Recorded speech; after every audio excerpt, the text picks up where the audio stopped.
Hintayin mo sila po sa desyo nila. Oh. Kayo ko. Pero sarap kumain. Oh. Kahit paalang ng manok ang ulam. Pagkain mahirap, kung mahirap ka, magre-react ka. Pag mayaman ka, di ka magre-react kasi di ka kumakain ng paa ng manok. Wala kaming bilik pa. Ang tabo. Harap, di ba? Ayun o, masawa ng sili, puro kanin. Kamayan portion. Ay.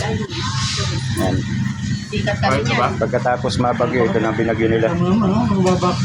Ay, binagyo pala namin. Sarap. Latang-halata mo talaga mga gutom ba? Mga gutom mo. Mula kahapon. Hindi raw sila nagsikain mula kahapon. Ngayon pa lang daw sila kakain. Kaya halatang-halata ang mga gutom.